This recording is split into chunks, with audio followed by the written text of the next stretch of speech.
Greetings once again, spacefaring adventurers. Duuz-Diz-Din back again with Eden Zero, where previously the forces of Void have finally begun their attack in the final universe, in the final cosmos, where our heroes have encountered something they weren't really expecting, but they also should have expected it. A horde of dragons, and much like on Lendard, they need a special type of ether in order to destroy them. So it's basically become a battle of attrition.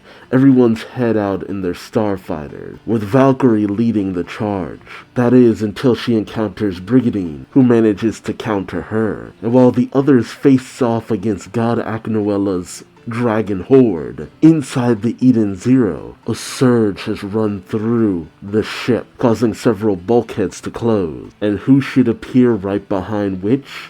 None other than Wizard. Meanwhile, the unconscious Pino's memories continue to play out, one in which the shining stars and dark stars are all human, several thousand years in the past, all in relationships, all close-knit for some reason, with the witch and wizard who were about to clash in present day being fiancés previously in another universe, in another time, in another reality. What does this all mean? And how does the past correlate with the present, aside from familiar faces? Join me as maybe we find out, won't you? Alright, Eden Zero, Chapter 258. The shape of a planet. Have to wonder what that means. You know, it's funny too, because if you've read the Eden Zero manga specifically, most of the planets look very akin to Kingdom Hearts planet, where each world is kind of like shaped oddly, or is more about its predominant features more than anything else. But where if you've only ever watched the anime, the planets are more planet-like, less cartoony and the like. So I wonder, will that become a plot point? Also, this cover page, Hermit amongst nature, typing away at her holographic readout, and just showing her cake. Like, geez, like almost like she's presenting it. Like, check out this booty. Right.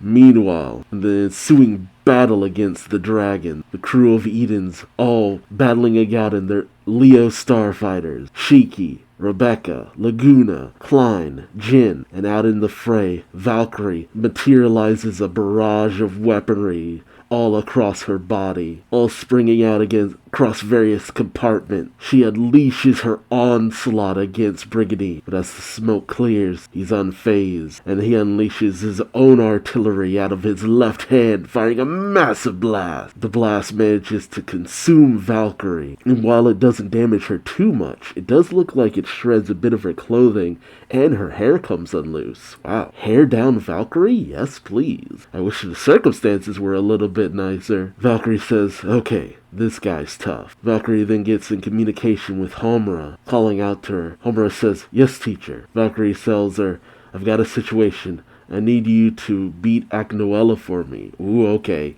It's the rematch I've been waiting for. And we see Aknoela riding one of her dragons already in her battle form. Robo-tits on display. Valkyrie calls out, Homura calls out, I understand, teacher. I'm glad. While it was cool seeing Elsie take God Aknoela down previously, the prospect, I don't know, something about Homura versus God Aknoela is something that I actually do want to see. Meanwhile, as the Eden Zero continues to endure a bombardment up on the bridge, Valkyrie turns to why do I keep saying Valkyrie? Witch turns to the intruder and questions, and you are? Wizard simply says, Wizard, the upgraded version of you. Witch questions more. How did you get on this ship? Wizard simply says, with teleportation magic, in quotation. Interesting. Witch is taken aback, and as Wizard prepares a spell, he says, magic that you are not capable of using. Oof. Witch suddenly cries out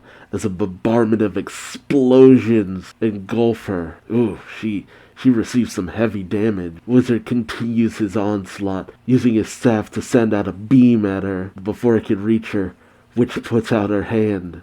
She manages to block the strike before it can hit her. Wizard is taken off guard, and Witch then questions, why are you here? Wizard tells her, I told you to destroy you, or rather, to sink the Eden Zero. Okay, I'm glad to see this. I mean, it was cool seeing Shiki kind of one-shot the dude, but at the same time, it's just like, come on, man. I was gonna say it's a battle dress, but no, I think it's overdrive. Yeah, we've never seen Witch in this form. Oh, nice. And not just because it's showing off a lot of the goods, if you know what I'm saying. I believe Witch enters her overdrive saying, this ship will never sink, not as long as the Shield of Edens is here to defend it. Okay, so it was overdrive.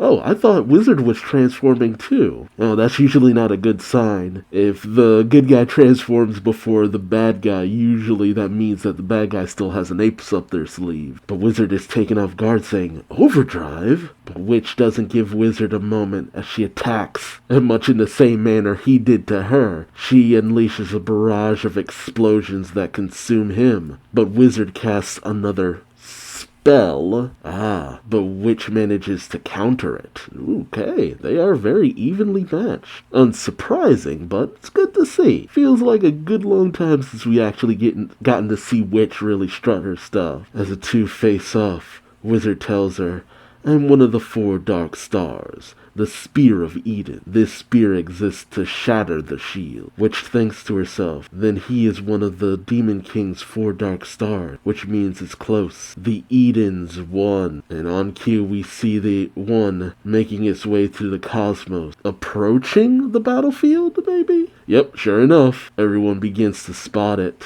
As Rebecca calls out, Shiki, look! Shiki is shocked, saying, the Eden's won? Jin says, so it did follow us out here. While Klein states, but the dragons, it's hard enough slaying them. Laguna questions, what do we do? But Shiki tells them all, I'm gonna settle this. I'm not gonna let them get in our way again. And Shiki makes his way towards the Eden's one, telling everyone, I'm boarding the Eden's one. Really? Now? Dang, no backup? Meanwhile, back aboard the Eden Zero, because of the surge that ran through the Eden Zero, Hermit and Wise have found themselves locked in together.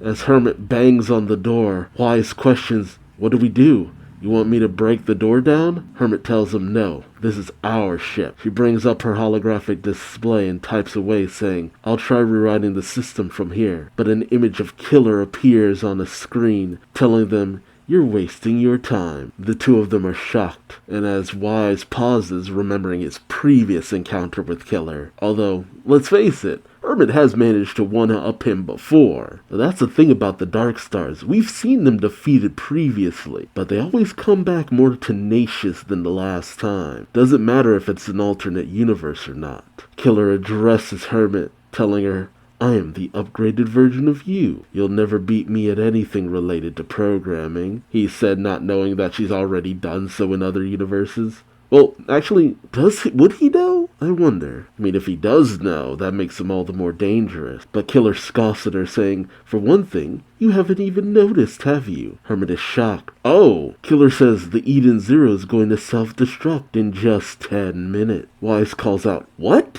Hermit questions, the Eden Zero self-destruct? It has no self-destruct program. You're lying. Killer tells them, it's my creation. Wait, his creation? Is he trying to say he created the Eden's Zero? No, that doesn't sound right. Or maybe he created a program, and that's why the Eden Zero would go into self-destruct.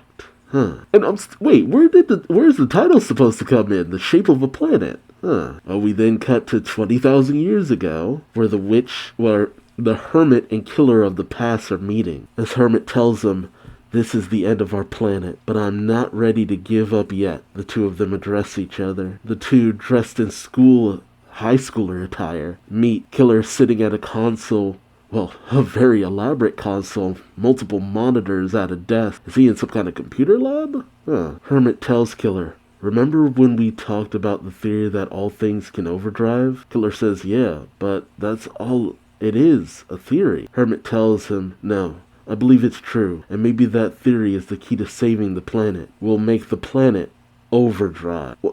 What does that even mean? Curious. And what is happening to their planet that it needs saving, though? Because we haven't really seen anything. We're just going off the statements that Hermit and Killer have made that the planet is in danger. Why are they so desperate? Why is ether gear even known? Because, again, the thing about what we've seen of this planet, nothing seems to be out of the ordinary. What is it that we're missing here? Is it a lack of resources? Or is that just because you don't see it doesn't mean it's not there? I don't know, something about all of this just isn't quite adding up. But Mashima has had all of this planned out.